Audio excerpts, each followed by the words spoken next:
ATV News. Drinking might become more expensive in Utah. We'll tell you why state legislators are trying to raise your tax on liquor.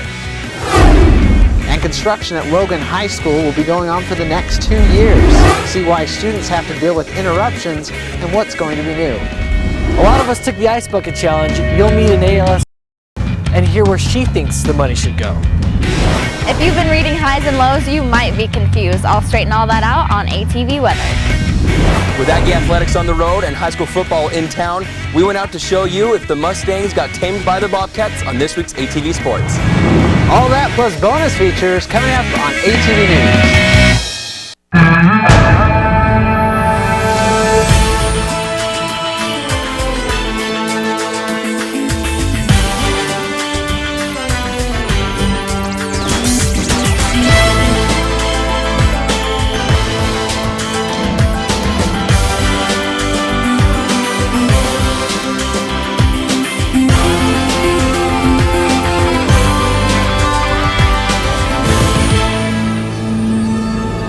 Welcome to ATV News. I'm Brandon Fonda. And I'm Aaron Griffiths.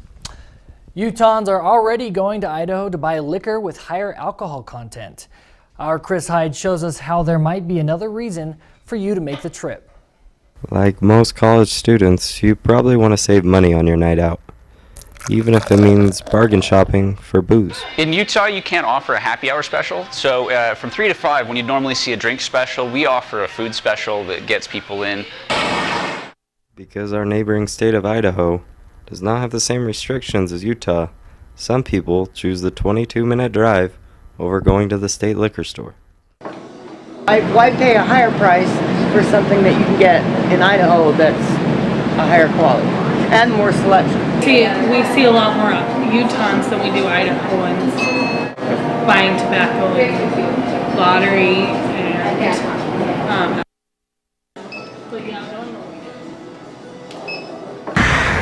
Even though you may have bought this legally on the Idaho side, if you bring it back with you across the border, it's actually against the law.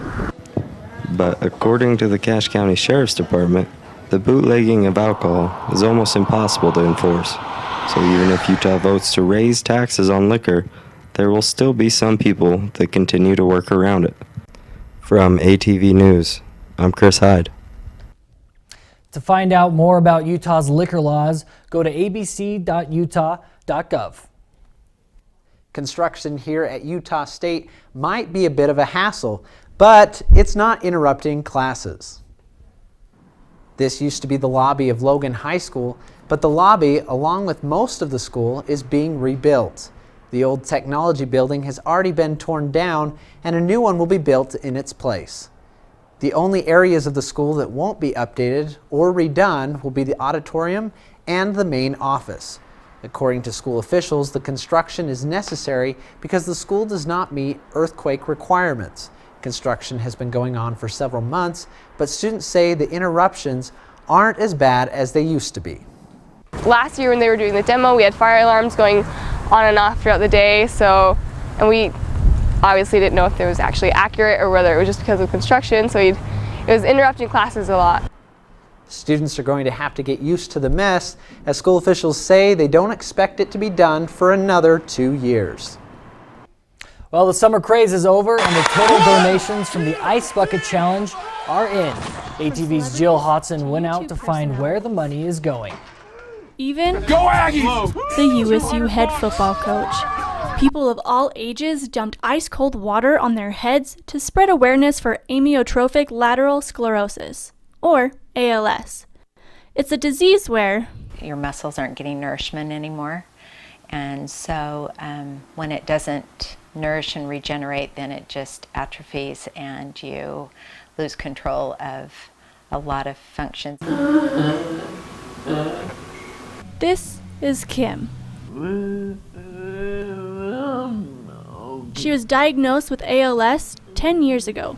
She doesn't have the ability to do basic things like reading the weekly grocery ads and eating. Her morning aide, Nikki, says this summer's challenge could have been better. The point of the ALS Ice Bucket Challenge was for people to donate and dump buckets of ice on themselves. and 90% of the people just dumped ice buckets on themselves. If you completed the challenge within the 24 hours, you only had to donate $10. If not, it was $100. But no matter how much you paid, where's it really going?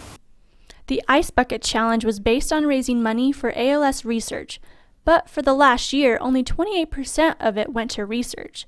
$5.1 million went to support patient services, $8.5 million to public and professional education, $3.6 million for fundraising, and $1.9 million to administration.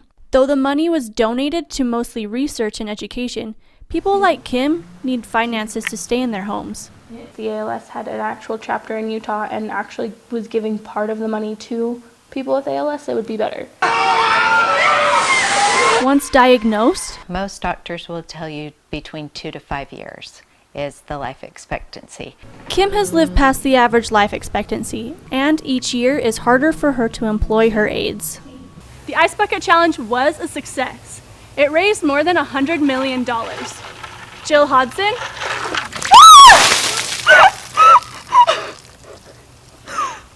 ATV News.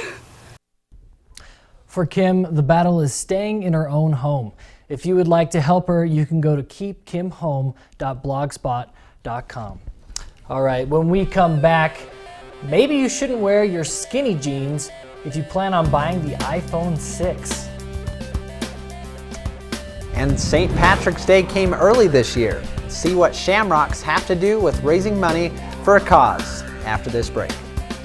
Up, college is hard. Down, those books are heavy. My sport is football, but my passion is education. Right up here. So every year I take promising high schoolers on a college tour Lights there, darts there. to show them that higher education means a brighter future. My name is Nnamdi Asamoah. I don't just wear the shirt, I live it. You can be a reader, tutor, or mentor too. Take the pledge at liveunited.org/volunteer. Do you wear this?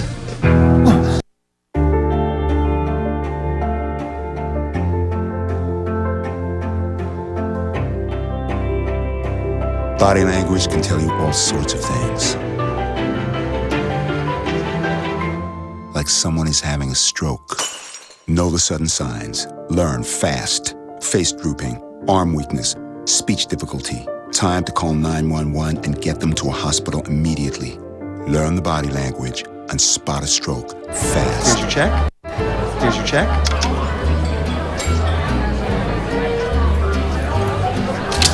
Oh, you got it. You know, since I got rid of my car, I really enjoy walking. Okay. Got it. Getting pulled over for buzz driving could cost you around $10,000 in fines, legal fees, and increased insurance rates. Oh, you're home early. You live with your mom? That'll set your game back a few years.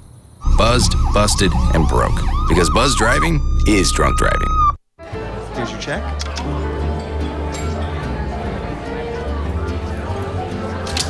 Oh, you got it. You know, since I got rid of my car, I really enjoy walking. Okay. Got it. Getting pulled over for buzz driving could cost you around $10,000 in fines, legal fees, and increased insurance rates. Oh, you're home early. You live with your mom? That'll set your game back a few years. Buzzed, busted, and broke. Because buzz driving is drunk driving.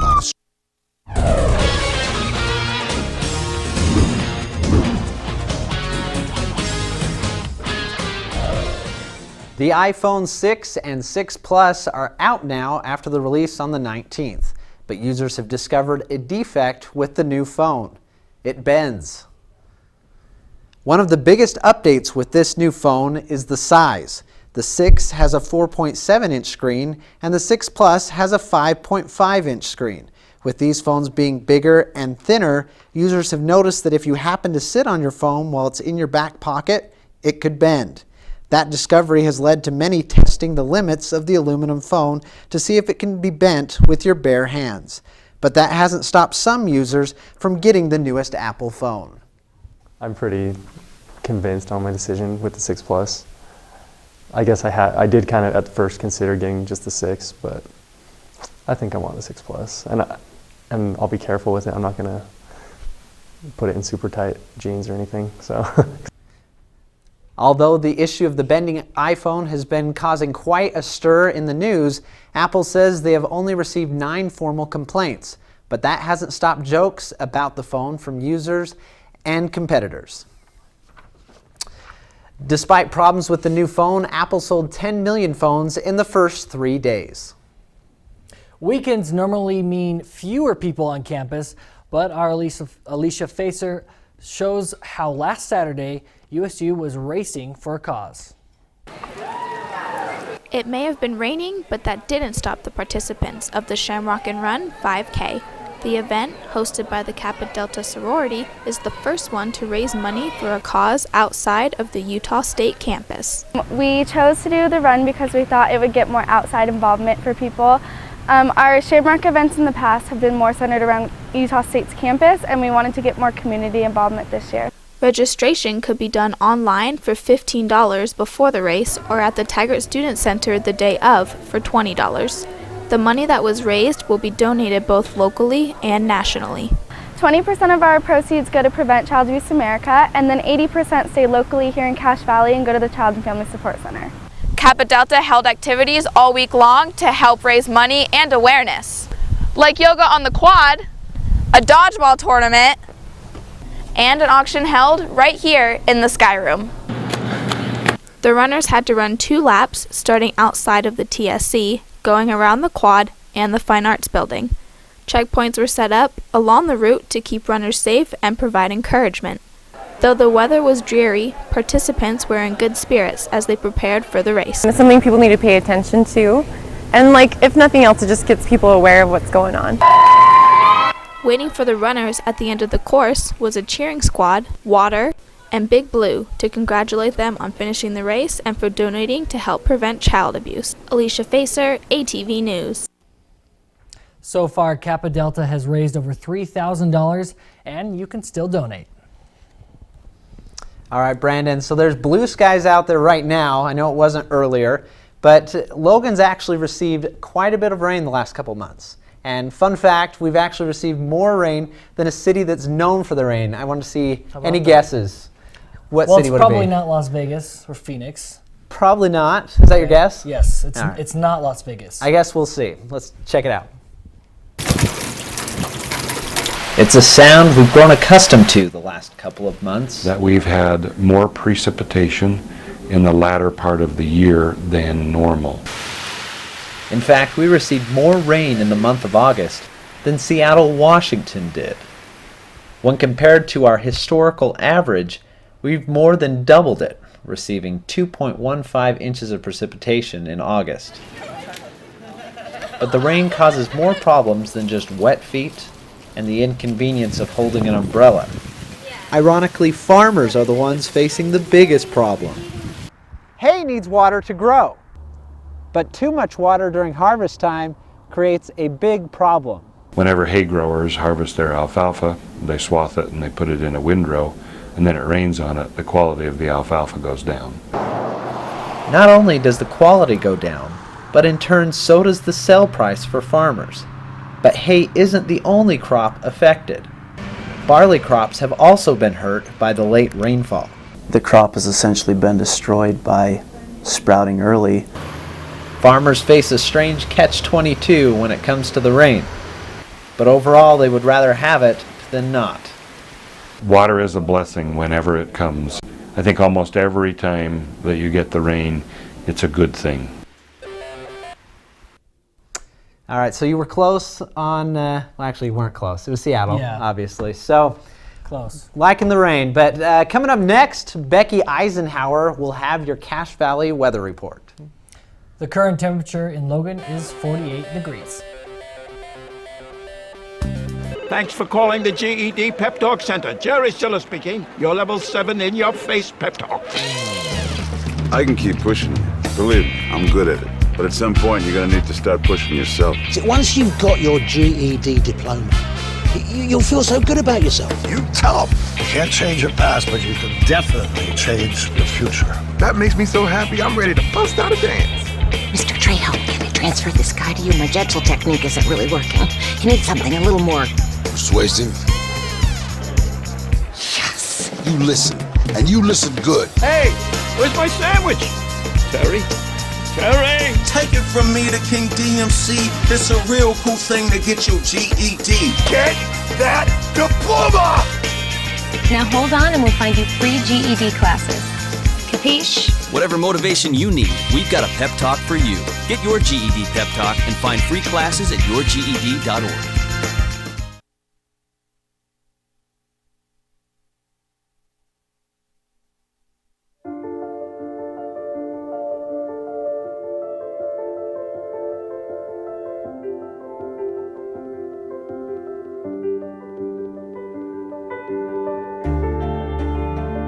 Body language.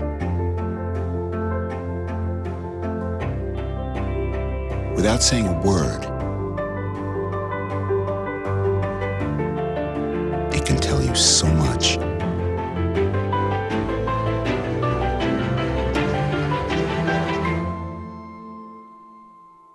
Like someone is having a stroke. Know the sudden signs. Learn fast. F, face drooping. A, arm weakness. S, speech difficulty. T, time to call 911 immediately. The sooner they get to the hospital, the sooner they'll get treatment, and that can make a remarkable difference in their recovery. Learn the body language, the sudden signs, and spot a stroke.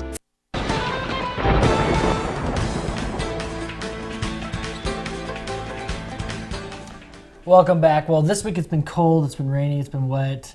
So what do we got next week? It's been super cold. I even had frost on my window this morning. I was not happy, but it has been really cold, but this upcoming week is looking a lot better. Let's take it on over to the national radar. So as you can see in Utah,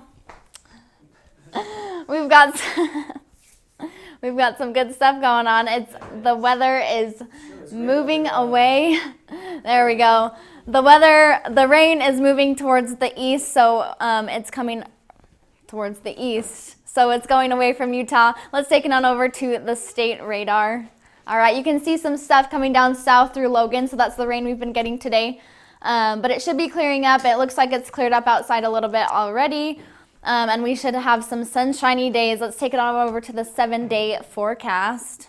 All right, today we've had some rain. High is 56, although I don't think we've gotten that high yet. So Thursday, tomorrow, it's rising 62 degrees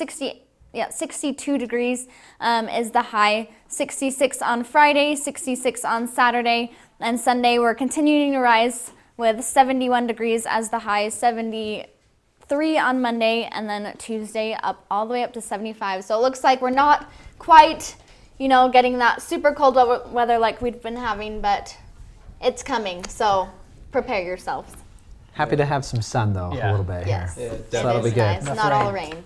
Especially with sports coming up, we got soccer back home. They're going to enjoy having that nice, clear weather. But coming up after the break, we'll have our women's volleyball team in their first conference weekend against the Rams and the Cowgirls. Look at me. Hey. Raymond, look at Mommy. Maybe the light hurts his eyes. Maybe she's just not hungry. Maybe he can't hear us. Maybe we're not stimulating him enough. Maybe it's a phase.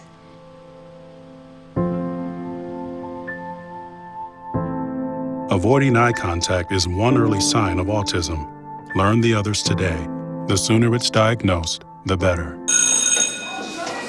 Don't look at me. Your hair's a bit frizzy today. Aww, you should pick that up. Oh, you're such a dork. Loser. Here, let me help you with that. Oops. Every day, kids witness bullying. Oh, look. Your crush is looking at you. Poor you. They want to help, but don't know how. See, no one here's gonna help you, because no one Teach likes your kids how to be more than a bystander. Visit stopbullying.gov.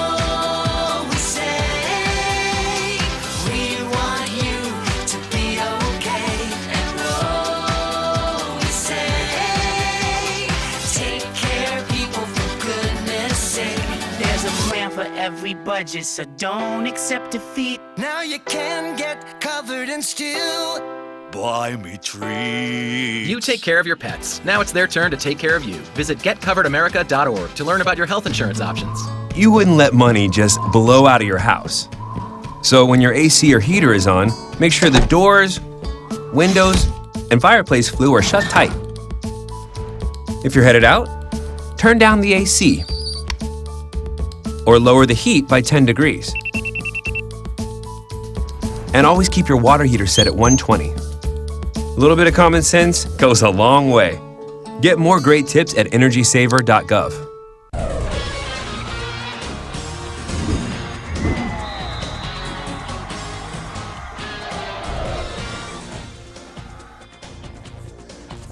Welcome to this week's edition of ATV Sports. I'm Bradley Wells. Let's start things off with some high school football. The 1-4 Mountain Crest Mustangs played host to the 4-1 Skyview Bobcats in a cross-valley rivalry game Friday night. The Mustangs were looking for their first win in regional play, while the Bobcats were looking to remain undefeated. Skyview didn't waste any time, taking their first drive of the game all the way and scoring on this QB keeper. Mountain Crest wasn't ready to give up, though, answering on this next drive with this pass from Tanner Schwab to Colton Ferguson, and even though he took a shot, he held onto the ball for the touchdown. The Bobcats took over the rest of the game, though, scoring again on this touchdown pass, giving Skyview a 24-7 lead at halftime. The visiting team tacked on one more touchdown in the second half on this 19-yard pass that Bryce Mortensen laid out to grab. But before time expired, the Mustangs showed that they don't give up, scoring on this 19-yard touchdown pass. However, Skyview went on to win the game 34-14. Skyview moves to 5-1 while Mountain Crest falls to 1-5, and the Mustangs travel to Salt Lake City to take on East, while Skyview stays home to host the other Cache Valley High School, Logan. We bring you to Utah State Athletics, where the women's soccer team was on the road playing at Colorado College and Air Force in opening weekend of conference play. Saturday's game against Colorado College ended in a 1-1 draw, and on Sunday, the Aggies fell to the Falcons 1-0 in overtime. The football team was on a bye week last weekend, which gave them 2 weeks time to prepare for their upcoming in-state matchup against BYU Friday in Provo. But with no update on Chucky Keaton's injury yet released, it looks like Daryl Garrettson will be getting the start against the Cougars. Let's head over to Kirby Court, where the women's volleyball team started conference play over the weekend as they hosted the number 7th ranked Colorado State and Wyoming. First up, the Rams. The first set was very much a back-and-forth affair, as the Aggies got this point from Kaylee Kamalu, even though Colorado State gave it their best effort. But the Rams answered back with a kill of their own by number 11 right here. The Aggies kept fighting, getting a block here by Ellie Brainerd and Hannah Smith combined to give the Aggies the point, but the relentless force of Colorado State was too much for USU as the Rams got the point here and took the first set 25-22, and they also took the second set, giving them a 2-0 lead at the break. Ashton Rogers Court got things started off for the Aggies in the third set with this ace, but Kaylee Kamalu got in on the action herself with a kill of her own and another right here as USU went on to win the set 25-23. This marked the first time this season that the Rams had lost to a set to an unranked opponent, but Colorado State proved why they're the 7th best team in the country, easily dispatching USU in the fourth set to win the match 3-1. Moving on over to the Wyoming game, the Aggies started strong with the Brainerd kill, who went on to dominate the first set with 6 kills and 3 blocks. Wyoming blocks this Kamalu kill try, but Paige Neves is ready with a sneaky play, getting the kill herself. The Aggies continued to dominate the first 2 sets as Caitlin Van Hoff joined in on the action with this kill as USU went on to win both sets, taking a 2-0 lead into the break. Wyoming came out with a fire in the third set, getting this block to start things off. And continuing with the dominating performance in the set, a vicious spike by number 5 kept things rolling for the Cowgirls. Wyoming continued to pour on the points, winning both the third and fourth sets, evening things out heading to the 5th and final frame. The final set was a close battle as USU got a block here by Van Hoff and Neves. But Wyoming wasn't going down with the fight as number 10 spiked this ball past the Aggie defense. And let's take a listen to the final 2 points of the match.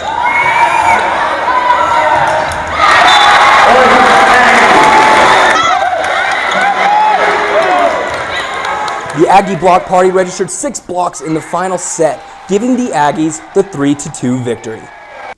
nice to win the fifth set. You know, it gets when it gets down to the wire like that, it really just comes down to being disciplined and just kind of going back to the basics and doing what we know how to do. It shows other teams that we are going to fight to the end, where we can battle through 5 games. You know, we can stick it out to the end, and we're going to fight the whole way through. The volleyball team travels to New Mexico Thursday and Air Force on Saturday to continue conference play. And talking a little bit about football, BYU, Utah State game should be pretty interesting, especially if Chucky Keaton doesn't play. Oh yeah, it'll be scary if he doesn't play. Yeah. It'll be interesting. And I know that BYU guy had made some claims. Maybe Utah State's going to medical redshirt him. Yeah, So interesting, but that's not true. A lot of rumors. Wells really just put that down. Sure. Thanks, Bradley. All right, when we come back, you probably don't collect vacuums and blenders. See why this guy can't get enough. And we'll tell you why crows might make it harder for you to get the perfect jack-o'-lantern this fall.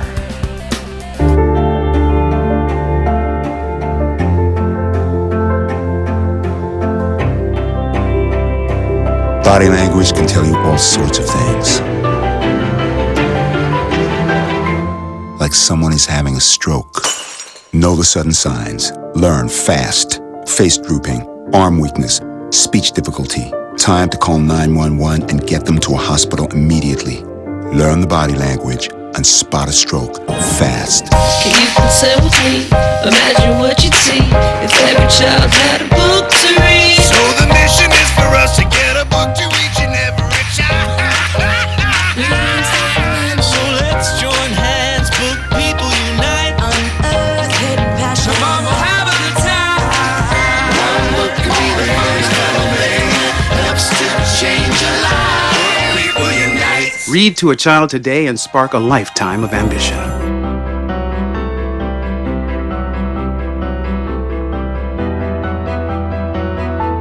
Body language can tell you all sorts of things.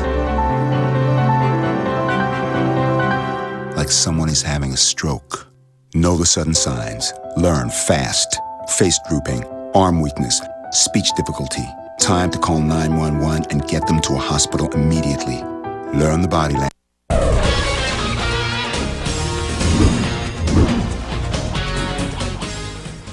All right, you may collect coins or baseball cards, but what about blenders, ceiling fans, soap, or vacuums? Well, one man collects them all. It's all about the noise they make, which given his condition should make him scared of his collections. We checked out his stash to see how he turned fear into fun. Oh my gosh! Nathan Bringhurst loves soap. Whoa, look at all that. There's more than 2,000 right here. He's giving us a tour of all his collections. Oh my heck, I'm in love with this one. And his first collection is all over the house. 2,000 bars full at least. It's hard to pull out. His soap is everywhere. I mean, we can't open a drawer in one of the rooms of the home that it's not filled with bars of soap. The next two are in his room. It's a Nike one. Basketballs. They do this to register shots and it makes me laugh. And ceiling fans. One thing in common with all of his collections, It makes a rrr sound. he loves the noises they make. The stencil is my favorite. Nathan was born with Williams syndrome. They have really sensitive ears. It's called hyperacusis. So something that normally would not bother us would really bother him. I'll push this one. This one's not too loud. Like his collection of blenders or vacuums. Nathan's collections should be frightening to a person with Williams syndrome. But Nathan has found a way to turn fear into fun. I think it makes him feel secure if he can figure out where the source of that sound is coming from. He got this shiny new vacuum a couple weeks ago. Oh God, it's my God, it's cold. But his favorite? The Windsor. Something he used to be scared of. And when I was little, I used to get scared of vacuums. And so now that I'm older, I love them now. Nathan actually wrote a little jingle about vacuums, sent it to Windsor. They actually came out to his house and gave that blue and white vacuum to him. That's awesome. I want to hear the jingle. He was a great guy, yeah. That's awesome. Really fun.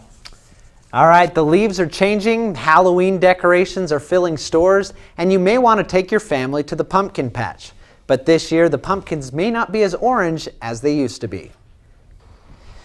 This time of year, pumpkins are in high demand for pies, carving, and decorating. If your pumpkins are marked with holes and spots, it's probably the work of crows. You may have seen markings in the past, but this year the damage is at an all-time high. According to the Utah Birders Association, each year the number of crows between Logan and Salt Lake increases. In 1990, they counted 400 crows. Now the association has counted over 2,400. That's 6 times the amount in 1990. So whether you buy your pumpkins at the grocery store or at a pumpkin patch, you will find a lot are not in pristine condition. Thanks for joining us on ATV News.